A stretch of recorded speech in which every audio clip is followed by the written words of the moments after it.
So, good morning once again, all the students. We are meeting here again for the subject of MRE. And last time I made discussion with all of you in the previous lecture regarding what are the limitations of the conventional tubes when you are using them at UHF or at microwave frequency. ठीक है, UHF and beyond.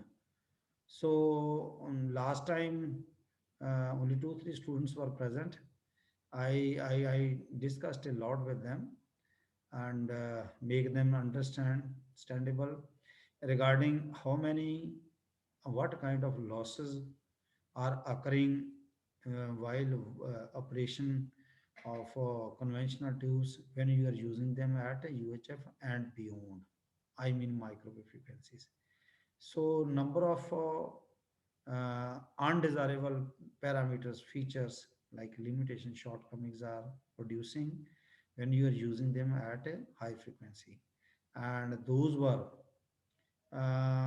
inter-electrode capacitance. Even you have gone through in ADC devices and circuits, when you are using transistor at high frequency, there is a chance of occurring of inter-electrode capacitance between emitter base collector and collector emitter, right? So these are the electrodes in which inter-electrode capacitance is occurring when you are operating them at high frequency. Similarly here UHF triode like plate, cathode and grid. This is similar to, now this is a vacuum tube and it has been replaced by solid state devices like transistor with emitter base and collector. Here emitter, in case of UHF triode, cathode is acting like emitter in solid state transistor, plate or anode is acting like a collector in case of transistor, grid or base. Uh, Grid is analogous to base of the transistor, right? So when you are operating them at high frequency, there are some undesirable parameters which are producing or occurring while operating them at UHF and beyond. Those are number one, interelectrode capacitance, which is occurring between anode and cathode, cathode and grid and again anode. Anode many times we are calling it as plate.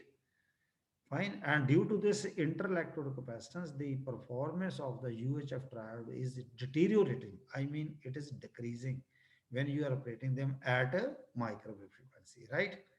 And second undesirable feature is lead inductance.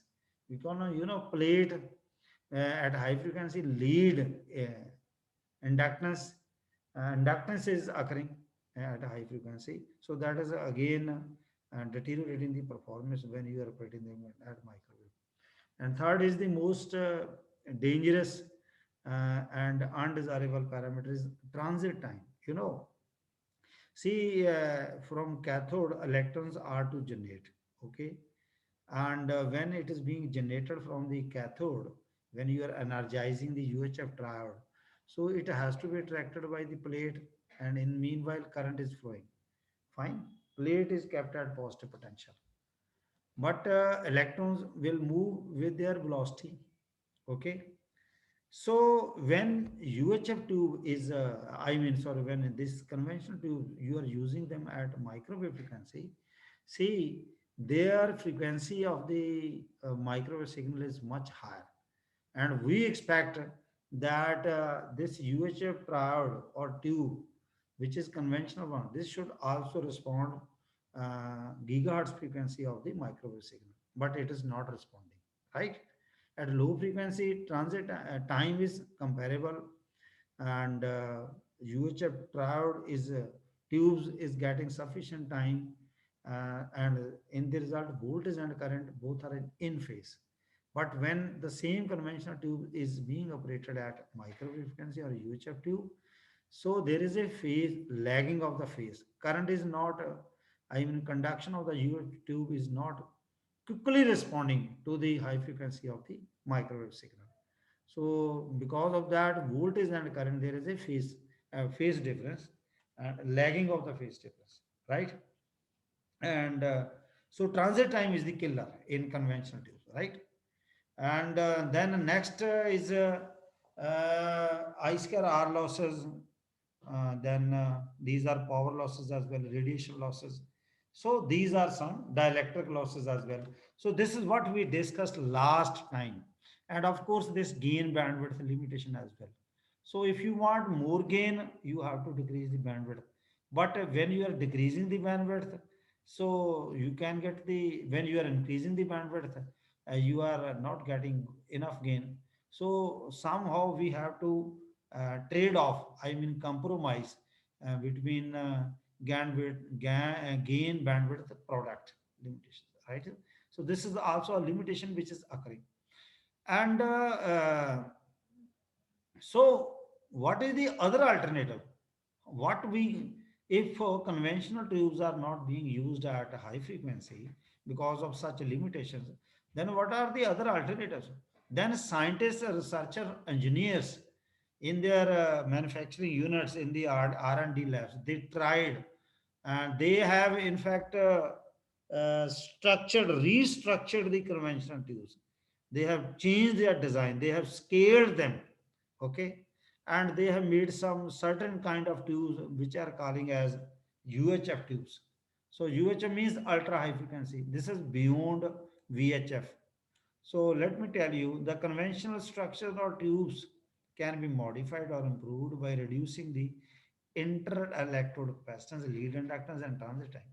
देखो ये तीन ਜਿਹੜੇ major ਆ ਇਹ dominating factor ਆ ਜਿਹੜੇ ਤਿੰਨ ਇਹ ਸ਼ਾਰਟਕਮਿੰਗਸ ਨੇ ਲਿਮਿਟੇਸ਼ਨਸ ਨੇ ਮਤਲਬ ਕਨਵੈਨਸ਼ਨਲ ਟਿਊਬਾਂ ਦੇ ਵਿੱਚ ਜਾਂ ਕਨਵੈਨਸ਼ਨਲ ਸਟਰਕਚਰ ਦੇ ਵਿੱਚ ਜਦੋਂ ਅਸੀਂ ਉਹਨੂੰ UHF ਜਾਂ ਇਸ ਤੋਂ ਉੱਪਰ ਫ੍ਰੀਕੁਐਂਸੀ ਦੇ ਯੂਜ਼ ਕਰਦੇ ਆ ਤੇ ਆ ਤਿੰਨ ਜਿਹੜੇ ਮੇਜਰ ਮਤਲਬ ਲਿਮਿਟੇਸ਼ਨ ਫੈਕਟਰ ਨੇ ਇੱਕ ਇੰਟਰਲੈਕਟ੍ਰੋਡ ਕਪੈਸਿਟੈਂਸ ਲੀਡ ਇੰਡਕਟੈਂਸ ਤੇ ਟ੍ਰਾਂਜ਼ਿਟ ਟਾਈਮ ਠੀਕ ਹੈ in order to extend their frequency limit into the microwave range using scaling technique. So ਅਸੀਂ ਕੀ ਕਰਦੇ ਹਾਂ ਵੀ ਜਿਹੜੀ ਕਨਵੈਨਸ਼ਨਲ ਸਟਰਕਚਰ ਜਾਂ ਟਿਊਬਸ ਹੈ ਜੇ ਅਸੀਂ ਉਹਨੂੰ ਮਾਈਕ੍ਰੋਵੇਵ ਫ੍ਰੀਕੁਐਂਸੀ ਦੀ ਰੇਂਜ ਦੇ ਵਿੱਚ ਆਪਰੇਟ ਕਰਾਉਣਾ ਫਿਰ ਅਸੀਂ ਕਨਵੈਨਸ਼ਨਲ ਟਿਊਬਾਂ ਦੀ ਜਾਂ ਸਟਰਕਚਰਸ ਦੀ ਸਕੇਲਿੰਗ ਕਰਦੇ ਹਾਂ ਇਹਦੇ ਨਾਲ ਕਰਨ ਨਾਲ ਕੀ ਹੁੰਦਾ ਤੋ ਜਿਹੜੀਆਂ ਅਬਵ 3 ਲਿਮਿਟੇਸ਼ਨਸ ਹੈ ਜਿਵੇਂ ਇੰਟਰਲੈਕਟ੍ਰੋਡ ਕਪੈਸਿਟੈਂਸ ਹੈ ਲੀਡ ਇੰਡਕਟੈਂਸ ਜਾਂ transit time but above 3 limitations cannot be reduced simultaneously since the requirements are conflicting in nature as discussed in the previous section. ਉਹ ਕਾਰਨ ਮੈਂ ਦੱਸਦਾ ਜਿੱਦਾਂ ਹੁਣ ਮੰਨ ਲਓ ਇੰਟਰਲੈਕਟ੍ਰੋਡ ਕਪੈਸਿਟੈਂਸ ਜਿਹਦਾ C ਜਿਹੜੀ ਆ ਐਪਸਲਨ A ਓਵਰ D ਐਪਸਲਨ ਜਿਹੜਾ ਆ ਉਹ ਪਰਮਿਟਿਵਿਟੀ ਆ ਤੇ ਉਹ ਐਪਸਲਨ ਨਾਟ ਐਪਸਲਨ R A ਬਟੇ D ਇਹ ਕਪੈਸਿਟੈਂਸ ਦਾ ਫਾਰਮੂਲਾ ਜੇ ਕਹਿੰਦਾ ਜੇ ਅਸੀਂ D ਨੂੰ ਘਟਾ ਦਈਏ ਤੇ ਕਪੈਸਿਟੈਂਸ ਵੱਧ ਜਾਂਦੀ D ਘਟਾਉਣ ਦੇ ਨਾਲ ਪਲੇਟ ਤੇ ਪਲੇਟ ਆ ਜਿਹਨੂੰ ਅਨੋਡ ਕਹਿੰਦੇ ਆ ਤੇ ਕੈਥੋਡ ਇਹ ਜਿਹੜੀਆਂ ਦੋ ਇਲੈਕਟ੍ਰੋਨ ਨੇ ਇਹਨਾਂ 'ਚ ਗੈਪ ਤਾਂ ਘਟ ਜਾਏਗਾ ਤੇ ਟ੍ਰਾਂਜ਼ਿਟ ਟਾਈਮ ਜਿਹੜਾ ਇਲੈਕਟ੍ਰੋਨ ਦਾ ਪਹੁੰਚਣ ਦਾ ਟਾਈਮ ਕੈਥੋਡ ਤੋਂ ਜਨਰੇਟ ਹੋ ਕੇ ਪਲੇਟ ਤੱਕ ਪਹੁੰਚਣ ਦਾ ਟਾਈਮ ਉਹਨੂੰ ਅਸੀਂ ਟ੍ਰਾਂਜ਼ਿਟ ਟਾਈਮ ਕਹਿੰਦੇ ਆ ਜੇ ਡਿਸਟੈਂਸ ਘੱਟ ਹੋਗਾ ਤਾਂ ਆਬਵੀਅਸਲੀ ਟਾਈਮ ਘੱਟ ਲੱਗੇਗਾ ਠੀਕ ਹੈ ਪਰ ਜੇ ਡਿਸਟੈਂਸ ਘਟਾ ਦੇਣੇ D ਘਟਾ ਦੇਣੇ ਤਾਂ ਕਪੈਸਿਟੈਂਸ ਵੱਧ ਜਾਂਦੀ ਹੈ ਇਹ ਤਾਂ ਉਹ ਗੱਲ ਹੈ ਵੀ ਇੱਕ ਪ੍ਰੋਬਲਮ ਨੂੰ ਅਸੀਂ ਜੇ ਓਵਰਕਮ ਕੀਤਾ ਦੂਜੀ ਜਾਗ ਗਈ ਦੂਜੇ ਪਾਸੇ ਜੇ ਅਸੀਂ C is equal to epsilon not epsilon R A ਬਟੇ D ਜੇ ਆਪਾਂ D ਘਟਾ ਦਈਏ ਤੇ C ਵੱਧ ਜਾਂਦੀ ਹੈ ਜੇ ਪਲੇਟਾਂ ਦਾ ਏਰੀਆ ਵਧਾ ਦਈਏ ਨੋ ਡਾਊਟ C ਵਧੇਗੀ ਪਰ ਪਲੇਟਾਂ ਦੀ ਲੈਂਥ ਘਟਾ ਦਈਏ ਉਹਦੇ ਨਾਲ ਇੰਡਕਟੈਂਸ ਥੋੜੀ ਜਿਹੀ ਘਟ ਜਾਏਗੀ ਸੋ ਇਸ ਤਰੀਕੇ ਨਾਲ ਥੋੜਾ ਜਿਹਾ ਕੰਪਰੋਮਾਈਜ਼ ਕਰਨਾ ਪੈਂਦਾ ਪਰ ਜੇ ਅਸੀਂ ਪਲੇਟ ਤੇ ਕੰਡਕਟਿੰਗ ਪਲੇਟਾਂ ਦੇ ਸਾਈਜ਼ ਘਟਾਤੇ ਫਿਰ ਸਾਨੂੰ ਪਾਵਰ ਸਫੀਸ਼ੀਐਂਟ ਨਹੀਂ ਮਿਲਣੀ ਠੀਕ ਹੈ ਨਾ ਕਿਉਂਕਿ ਜਿਹੜੀ ਵੇਵ ਲੈਂਥ ਹੈ ਉਹ ਕਿਸੇ ਕੰਪੋਨੈਂਟ ਦਾ ਜਾਂ ਕਿਸੇ ਸਿਸਟਮ ਦਾ ਜਿਹੜੀ ਉਹਦੀ ਫਿਜ਼ੀਕਲ ਸਟਰਕਚਰ ਆ ਉਹਨੂੰ ਡਿਸਾਈਡ ਕਰਦੀ ਜਿੱਦਾਂ ਆਪਾਂ lambda is equal to C ਬਟੇ F PC 'ਚ ਪੜ੍ਹਿਆ ਸੀ ਵੀ ਲੋ ਫ੍ਰੀਕੁਐਂਸੀ ਦੇ ਐਂਟੀਨਾ ਦੀ ਹਾਈਟ ਬਹੁਤ ਜ਼ਿਆਦਾ ਜਦੋਂ ਅਸੀਂ ਉਹਨੂੰ ਮੋਡੂਲੇਟ ਕਰਦੇ ਕੈਰੀ ਫ੍ਰੀਕੁਐਂਸੀ ਹੈ ਉੱਤੇ ਐਂਟੀਨਾ ਦੀ ਹਾਈਟ ਘਟ ਜਾਂਦੀ ਹੈ ਸਾਈਜ਼ ਛੋਟਾ ਮਾਈਕਰੋ ਫ੍ਰੀਕੁਐਂਸੀ 'ਚ ਐਂਟੀਨਾ ਦੀ ਹਾਈਟ ਹੋਰ ਵੀ ਘਟ ਜਾਣੀ ਹੈ ਕਿਉਂਕਿ ਫ੍ਰੀਕੁਐਂਸੀ ਗੀਗਾਹਰਟਜ਼ ਦੀ ਰੇਂਜ ਦੇ ਵਿੱਚ ਹੈ ਰਾਈਟ ਸੋ ਪਰ ਕੰਪੋਨੈਂਟ ਦਾ ਸਾਈਜ਼ ਛੋਟਾ ਇਸ ਕਰਕੇ ਪਾਵਰ ਅਵੇਲੇਬਿਲਿਟੀ ਜਿਹੜੀ ਉੱਥੋਂ ਘੱਟ ਹੋ ਜਾਣੀ ਠੀਕ ਸੋ thus some compromise has to be done in design as required as regard to the requirement of power handling capacity transit time intellectual capacitances and lead inductances ਸਾਨੂੰ ਕੁਝ ਹੱਦ ਤੱਕ ਉਹਦੇ ਡਿਜ਼ਾਈਨ ਦੇ ਵਿੱਚ ਸਾਨੂੰ ਕੰਪਰੋਮਾਈਜ਼ ਕਰਨਾ ਪੈਣਾ ਠੀਕ ਹੈ ਤਾਂ ਕਿ ਅਸੀਂ ਸਫੀਸ਼ੀਐਂਟ ਥੋੜੀ ਜਿਹੀ ਪਾਵਰ ਜਿਹੜੀ ਹੈਂਡਲਿੰਗ ਪਾਵਰ ਹੈਂਡਲਿੰਗ ਹੈ ਉਹਦੀ ਕਪੈਸਿਟੀ ਨੂੰ ਵੀ ਡੀਲ ਕਰ ਸਕੀਏ। ਟ੍ਰਾਂਜ਼ਿਟ ਟਾਈਮ ਜਿਹੜਾ ਕਿਲਰ ਹੈ ਕਨਵੈਨਸ਼ਨਲ ਟਿਊਬਸ ਦੇ ਵਿੱਚ ਹਾਈ ਫ੍ਰੀਕੁਐਂਸੀ ਤੇ ਉਹਨੂੰ ਵੀ ਅਸੀਂ ਸੰਭਾਲ ਸਕੀਏ। ਇੰਟਰਲੈਕਟਡ ਕਪੈਸਿਟੈਂਸ ਜਿਹੜੀ ਹੈ ਰੀਜ਼ਨੇਬਲੀ ਘਟ ਜਾਏ, ਲੀਡ ਇੰਡਕਟੈਂਸ ਵੀ ਘਟੇ, ਜਿਹਦੇ ਕਰਕੇ ਪਰਫਾਰਮੈਂਸ ਸਿਗਨਲ ਦੀ ਡਿਟੀਰੀਓਰੇਟ ਹੁੰਦੀ ਹੈ at high frequency. So considering the above limitations in mind some special tubes have been designed, ਉਹਨੂੰ ਅਸੀਂ ਕੀ ਕਹਿੰਦੇ ਹਾਂ UHF ਟਿਊਬਸ। ਮੰਨ ਲਓ ਨਹੀਂ ਤੇ ਕਨਵੈਨਸ਼ਨਲ ਟਿਊਬਾਂ ਨਹੀਂ ਚੱਲਣਗੀਆਂ, ਜਿਹੜੀਆਂ UHF ਵਾਲੀਆਂ ਟਿਊਬਾਂ ਉਹ ਆਹ ਕੁਝ ਪੁਆਇੰਟਸ ਅਸੀਂ ਆਪਣੇ ਮਾਈਂਡ 'ਚ ਰੱਖ ਕੇ ਅਸੀਂ ਉਹਨਾਂ ਦੀ ਕਲਾਸੀਫਿਕੇਸ਼ਨ ਕੀਤੀ ਹੈ। ਉਹ ਕਿਹੜੀਆਂ ਨੇ, ਜਿਵੇਂ ਦੇਖੋ, ਸੁਣ ਰਹੇ ਬੱਚਿਓ? ਹੈਲੋ, हाँ जी सर। हाँ हाँ सुन जी, हाँ रहे। जी सर। ਸੋ ਜਿਹੜੀ ਇਹ हाँ जी सर। ਹਾਂ ਇਹ हाँ जी UHF सर। ਟਿਊਬਸ ਨੇ, ਇਹ ਜਿਵੇਂ ਅਕੋਰਨ ਟਿਊਬ ਹੈ, ਡੋਰ ਨੌਬ ਟਿਊਬ ਹੈ, ਲਾਈਟ ਹਾਊਸ ਟਿਊਬ ਹੈ, ਪੈਨਸਲ ਟਰਾਇਓਡ ਹੈ, ਕਲੋਜ਼ ਸਪੇਸਡ ਟਰਾਇਓਡ ਹੈ, ਰੈਜ਼ਨਾਟ੍ਰੋਨ ਟਿਊਬ ਹੈ। ਤੋ ਇਹ ਜਿਹੜੀਆਂ ਅਬਵ ਮੈਂਸ਼ਨ ਟਿਊਬਸ ਨੇ, ਇਹਨਾਂ ਦੇ ਜਿਹੜੇ ਪਰਫਾਰਮੈਂਸ ਪੈਰਾਮੀਟਰ ਮੈਂ ਤੁਹਾਨੂੰ ਅਗਲੇ ਪੇਜ 'ਚ ਦਿਖਾਉਣਾ। ਆ ਇਹਦੀਆਂ ਡਾਇਗਰਾਮਸ ਨੇ, ਬਹੁਤਾ ਇਹ ਤੇ ਜ਼ਿਆਦਾ ਜ਼ੋਰ ਨਾਲ ਹੈ, ਸਿੰਪਲ, ਕਿਉਂਕਿ ਤੁਹਾਡੇ ਉਹਨੇ ਵੈਸੇ ਪੁੱਛਦਾ, ਕਿਉਂਕਿ ਉਹ ਤੁਹਾਡੇ ਟੌਪਿਕ 'ਚ ਹੈਗਾ ਆ ਵੀ what are the limitations of the convention tubes when you are using them at UHF and beyond means microwave frequency. ਫਿਰ UHF ਵੀ ਤਾਂ ਮਾਈਕ੍ਰੋਵੇਵ ਦੀ ਰੇਂਜ ਹੈ, ਕਿਉਂਕਿ UHF 0.3 ਗੀਗਾਹਰਟਸ ਮੀਨ 300 ਮੈਗਾਹਰਟਸ ਤੋਂ ਸਟਾਰਟ ਹੋ ਜਾਂਦਾ ਤੋਂ ਲੈ ਕੇ 3 ਗੀਗਾਹਰਟਸ। ਤੋਂ ਇਹਦਾ ਵੀ ਸਟਰਕਚਰ ਸਪੈਸ਼ਲ ਹੈ, ਠੀਕ ਹੈ, ਇਹ ਕਨਵੈਨਸ਼ਨਲ ਟਿਊਬਾਂ ਵਰਗਾ ਸਟਰਕਚਰ ਨਹੀਂ ਇਹਦਾ, ਰਾਈਟ। ਤੋ ਆਹ ਦੇਖੋ ਅਕੋਰਨ ਟਿਊਬ, ਜਿਹਦੇ ਵਿੱਚ ਗ੍ਰਿਡ ਲੀਡ, ਕੈਥੋਡ ਲੀਡ ਲੱਗੀਆਂ, ਠੀਕ ਹੈ, ਉਹ ਉੱਪਰ ਪਲੇਟ ਦਾ ਸਟਰਕਚਰ ਹੈ। ਡੋਰ ਨੌਬ ਟਿਊਬ ਹੈ, ਜਿਹਦੇ ਵਿੱਚ ਆ ਇੱਕ ਹੀਟਰ ਆ ਕੇ ਗ੍ਰਿਡ ਲੱਗੀ ਆ, ਹੀਟਰ ਲੀਡਾਂ ਆ, ਥੱਲੇ ਗ੍ਰਿਡ ਲੀਡਸ ਨੇ, ਆ ਪਲੇਟ ਹੈ। ਸੋ ਇਹ ਠੀਕ ਹੈ, ਥੋੜਾ ਜਿਹਾ ਇਹਨੂੰ ਗੋ ਥਰੂ ਹੋ ਲਿਓ, ਸੌਰੀ ਇੱਕ ਮਿੰਟ। ਹਾਂ ਪਿਛਲੇ ਪੇਜ ਤੇ ਫਿਰ ਮੈਂ ਜਾਣਾ, ਯੈਸ, ਹਾਂ, ਸੋ ਯੈਸ, ਇੱਕ ਸੈਕਿੰਡ। ਇਹ ਪੈਨਸਲ ਟਰਾਇਓਡ ਹੈ, ਇਹਦੇ ਵਿੱਚ ਆ ਹੀਟਰ ਲੀਡ ਹੈ, ਥੱਲੇ ਗਲਾਸ ਹੈ, ਇਹ ਪਲੇਟ ਉਹਨੇ ਦਿਖਾਈ ਆ, ਇਹ ਵਿੱਚ ਹੀਟਰ ਨੇ, ਆ ਕੈਥੋਡ ਗ੍ਰਿਡਸ ਨੇ। ਸੋ ਗ੍ਰਿਡ ਸਪੋਰਟ ਡਿਸਕ ਹੈ। ਸੋ ਇਸ ਤਰੀਕੇ ਦਾ ਸਾਰਾ ਸਟਰਕਚਰ ਬਣਾਏ ਤਾਂ ਕਿ UHF ਤੇ UHF ਫ੍ਰੀਕੁਐਂਸੀ ਨੂੰ ਰਿਸਪੌਂਡ ਕਰੇ। ਇਹਦੇ ਵਿੱਚ ਇੰਟਰਲੈਕਟਡ ਕਪੈਸਿਟੈਂਸ ਜਾਂ ਲੀਡ ਇੰਡਕਟੈਂਸ ਜਾਂ ਟ੍ਰਾਂਜ਼ਿਟ ਟਾਈਮ ਥੋੜਾ ਘਟੇ, ਕਿਉਂਕਿ ਉਹ ਮੇਜਰ ਡੋਮੀਨੇਟਿੰਗ ਫੈਕਟਰ ਨੇ। ਲਾਈਟ ਹਾਊਸ ਟਿਊਬ, ਇਹਦਾ ਵੀ ਇੱਕ ਸਪੈਸ਼ਲ ਸਟਰਕਚਰ ਹੈ, ਠੀਕ ਹੈ। ਕਲੋਜ਼ ਸਪੇਸਡ ਟਰਾਇਓਡ, ਇਹਦੇ ਵਿੱਚ ਉਹਨਾਂ ਨੇ ਇਸ ਦੀ ਥੋੜੀ ਜਿਹੀ ਮੋਡੀਫਿਕੇਸ਼ਨ ਕੀਤੀ, ਸਟਰਕਚਰਿੰਗ ਕੀਤੀ, ਸਕੇਲਿੰਗ ਕੀਤੀ, ਰਾਈਟ। ਔਰ ਇਹ ਹੈਗਾ ਰੈਜ਼ਨਾਟ੍ਰੋਨ। ਤੇ ਆਪਾਂ ਇਹਨੂੰ ਦੇਖੋ, ਬਹੁਤਾ ਤੁਸੀਂ ਥੋੜਾ ਜਿਹਾ ਗੋ ਥਰੂ ਹੋ ਲਿਓ। ਆ ਇਹਨਾਂ ਨੂੰ ਐਟ ਏ ਗਲਾਂਸ ਕੰਪੇਅਰ ਕੀਤਾ ਮੈਂ ਉਹਨਾਂ ਦੇ ਪੈਰਾਮੀਟਰਸ ਨੂੰ ਮੁੱਖ ਰੱਖ ਕੇ ਟੈਬੂਲਰ ਫਾਰਮ ਦੇ ਵਿੱਚ।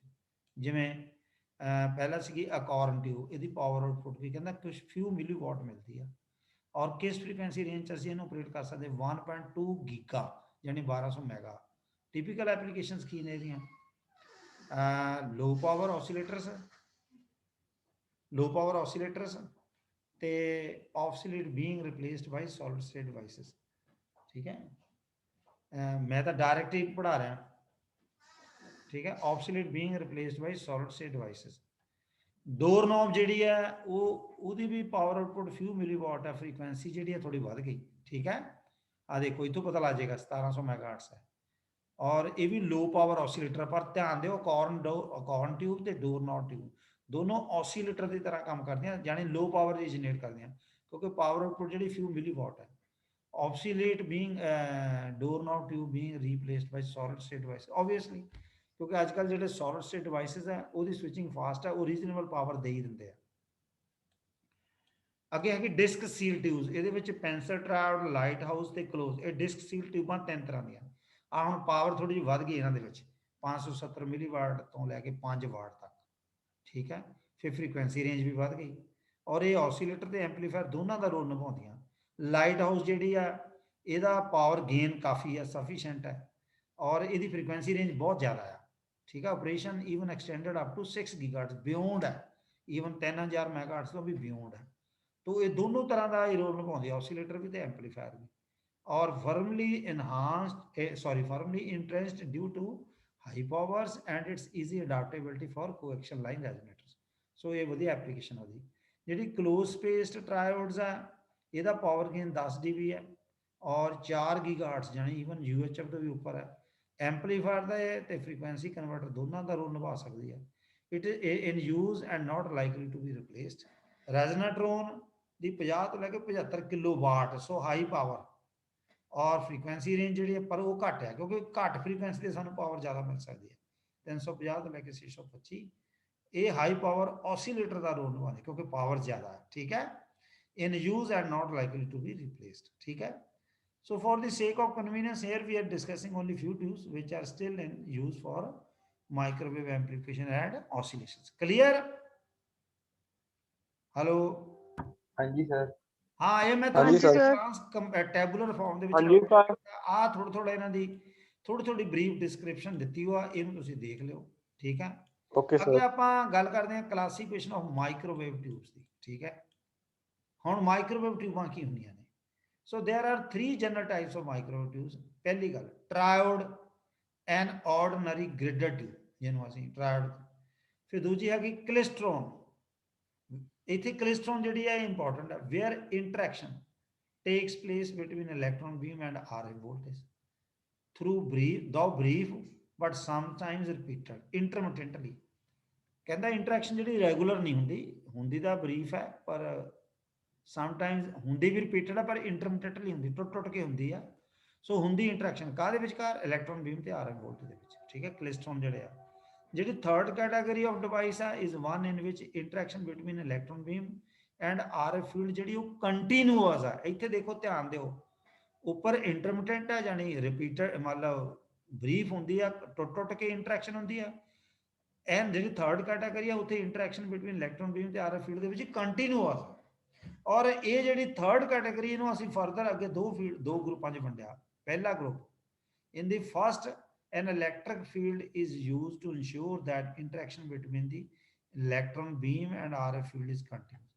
ਸੋ ਇਹਦੇ ਵਿੱਚੋਂ ਜਿਹੜਾ ਪਹਿਲੀ ਕੈਟਾਗਰੀ ਆ, ਜਿਹੜੀ ਆ ਥਰਡ ਕੈਟਾਗਰੀ ਦੇ ਵਿੱਚ ਇਹਦੀਆਂ ਦੋ ਕੈਟਾਗਰੀਆਂ, ਜਿੱਥੇ ਇੰਟਰੈਕਸ਼ਨ ਦੋਨਾਂ ਦੇ ਵਿੱਚ ਇਲੈਕਟ੍ਰੋਨ ਬੀਮ ਤੇ ਆਰਐਫ ਫੀਲਡ ਦੇ ਵਿੱਚ ਕੰਟੀਨਿਊਸ ਹੈ। ਇਹਨੂੰ ਦੋ ਕੈਟਾਗਰੀ ਵਿੱਚ ਰੱਖਿਆ। ਪਹਿਲੀ ਕੈਟਾਗਰੀ ਵਿੱਚ ਜਿਹੜਾ ਇਲੈਕਟ੍ਰਿਕ ਫੀਲਡ ਹੈ ਉਹ ਆਰਐਫ ਫੀਲਡ ਤੇ ਇਲੈਕਟ੍ਰੋਨ ਬੀਮ ਦੇ ਵਿੱਚ ਇਨਸ਼ੋਰ ਕਰਦਾ ਇੰਟਰੈਕਸ਼ਨ ਨੂੰ। ਠੀਕ ਹੈ, ਔਰ ਇਸ ਕੈਟਾਗਰੀ ਦੇ ਅੰਡਰ ਆਉਂਦਾ ਟਰੈਵਲਿੰਗ ਵੇਵ ਟਿਊਬ। ਠੀਕ ਹੈ, ਇੱਕ ਇਹਦੀ ਔਰ ਟਰੈਵਲਿੰਗ ਵੇਵ ਟਿਊਬ ਇੱਕ ਐਂਪਲੀਫਾਇਰ ਦਾ ਰੋਲ ਨਿਭਾਉਂਦਾ। ਦੇਖ, ਔਰ ਜਿਹੜਾ ਇਹਦਾ ਕਾਊਂਟਰ ਪਾਰਟ ਆ ਬੈਕਵਰਡ ਵੇਵ ਆਸੀਲੇਟਰ ਹੈ। ਤੇ ਜਿਹੜਾ ਇਹਦਾ ਸੈਕੰਡ ਗਰੁੱਪ ਹੈ ਉਹਦੇ ਕੋਲ it consist of tubes in ਵਿਚ ਮੈਗਨੈਟਿਕ ਫੀਲਡ ਇਨਸ਼ੋਰ ਕਰਦਾ interaction between electron beam and RF field. ਔਰ ਇਹਦੀ ਐਗਜ਼ਾਮਪਲ ਹੈਗੀ ਹੈ ਮੈਗਨੀਟ੍ਰੋਨ। ਠੀਕ ਹੈ, ਔਰ ਇਹ ਇੱਕ ਪਾਵਰਫੁਲ ਆਸੀਲੇਟਰ ਦੀ ਤਰ੍ਹਾਂ ਐਕਟ ਕਰਦਾ। ਤੇ ਇਹਦਾ ਜਿਹੜਾ ਕਾਊਂਟਰ ਪਾਰਟ ਹੈ ਉਹ ਕ੍ਰਾਸ ਫੀਲਡ ਐਂਪਲੀਫਾਇਰ ਹੈ। ਠੀਕ ਹੈ, ਉਹ ਜਿਹੜਾ ਇਹ ਤੋਂ ਪੈਦਾ ਹੁੰਦਾ, ਜਿੱਦਾਂ ਟਰੈਵਲਿੰਗ ਵੇਵ ਟਿਊਬ ਤੋਂ ਬੈਕਵਰਡ ਵੇਵ ਆਸੀਲੇਟਰ, ਤੇ ਇੱਥੇ ਮੈਗਨੀਟ੍ਰੋਨ ਤੋਂ ਕ੍ਰਾਸ ਫੀਲਡ ਐਂਪਲੀਫਾਇਰ। ਔਰ ਉੱਪਰ ਇਲੈਕਟ੍ਰਿਕ ਫੀਲਡ ਇਨਸ਼ੋਰ ਕਰਦਾ ਇੰਟਰੈਕਸ਼ਨ ਨੂੰ, ਜਿਹੜੀ ਕੰਟੀਨਿਊਸ ਹੁੰਦੀ ਆਰਐਫ ਫੀਲਡ ਤੇ ਇਲੈਕਟ੍ਰੋਨ ਬੀਮ ਦੇ ਵਿੱਚ, ਥੱਲੇ ਮੈਗਨੈਟਿਕ ਫੀਲਡ ਇਨਸ਼ੋਰ ਕਰਦਾ। ਕਲੀਅਰ? हाँ जी सर। हाँ, मैं बहुत ब्रीफ च दस रहा। हाँ जी सर।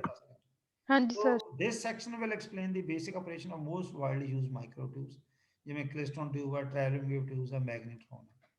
तो ਅੱਜ ਆਪਾਂ ਕਲਿਸਟਰੋਨ ਟਿਊਬ ਦੀ ਗੱਲ ਕਰਦੇ ਹਾਂ ਪਹਿਲਾਂ।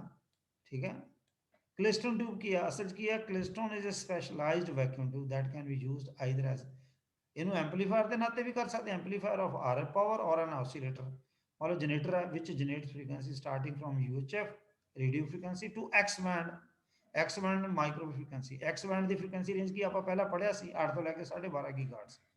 1937 में इन्वेंट की अमेरिकन इलैक्ट्रिकल इंजीनियर्स ने। रसल ते सिगोर्ड वेरियन दोनों ब्रदर से स्टैंडफोर्ड यूनिवर्सिटी में। और low power klystrons are used as local oscillators and superheterodyne radar receivers. ये भी उन्होंने एप्लीकेशन दसी है। ठीक है, these tubes are designed specifically for use in amplifier and low power oscillator circuits. The low capacitance and low lead inductance are essential to operate in the vicinity of 1000 megahertz, yani 10 gigahertz की range which are achieved by the use of relatively small electrodes by bringing leads out radially from the lower end of the electrode assembly। असल क्या जे lead inductance घटानी है तो कहता radial structure ਉਹਦਾ ਬਣਾ ਲਓ, and by eliminating the usual tube base, so to reduce dielectric losses। मतलब ਅਸੀਂ ਕਹਿੰਦੇ ਕਿ losses ਨੂੰ ਘਟਾਉਣ ਵਾਸਤੇ ਜਾਂ ਇੰਡਕਟੈਂਸ ਲੀਡ ਨੂੰ ਵੀ ਘਟਾਉਣ ਵਾਸਤੇ ਉਹਨਾਂ ਦੇ ਸਟਰਕਚਰ 'ਚ ਚੇਂਜਿੰਗ ਲਿਆਓ ਜਿਹਨੂੰ ਉਹਨੇ ਸਕੇਲਿੰਗ ਕੀਤਾ। So greater power output and higher upper limit of frequency are obtained with the doorknob tube. ਇਹ ਉਹਨੇ ਉਹਦੀ ਐਗਜ਼ਾਮਪਲ ਦੱਸੀ ਸੀ। ਲਾਈਟ ਹਾਊਸ ਟਿਊਬ ਔਰ ਡਿਸਕ ਸੀਟ ਟਿਊਬ, ਇਹ ਦੁਬਾਰਾ ਰਿਪੀਟ ਹੋ ਗਿਆ। ਅੱਛਾ ਚਲੋ anyway, among the various USF tubes, this is an important one as it is capable of handling large powers. Lighthouse tubes can be operated at microwave frequency up to 3 gigahertz. Beyond this range, transit time effects come into picture and hence cannot be used. क्योंकि ज़्यादा frequency the transit